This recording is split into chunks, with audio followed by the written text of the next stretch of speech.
At this point, we're working on President Putin. U.S. President Donald Trump on Wednesday said Russian President Vladimir Putin may be intentionally delaying negotiations on a ceasefire in the war in Ukraine and expressed disappointment at Russian bombing.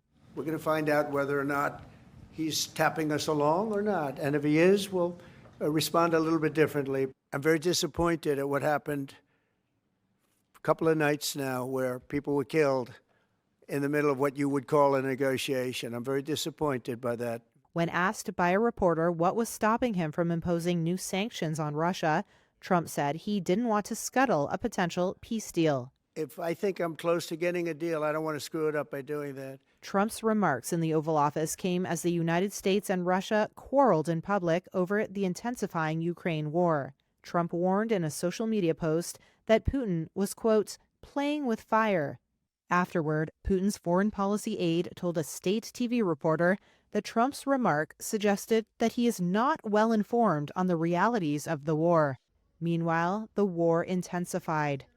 Russia said it had downed nearly 300 Ukrainian drones overnight, while Ukraine said Russia had launched almost 90 drones and 5 ballistic missiles. Ukrainian President Volodymyr Zelensky said Russia also gathered 50,000 troops near the northern Sumy region. Zelensky was in Berlin on Wednesday meeting with German Chancellor Friedrich Merz, who pledged to support Ukraine in producing long-range missiles to bolster its defenses. In a joint press conference, Zelensky said Russia was persistently searching for reasons to delay talks to end the war. They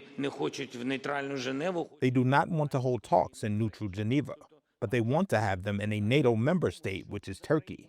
You see, it is not about which country will host talks and which alliance it belongs to. It is all about Putin and their desire to postpone.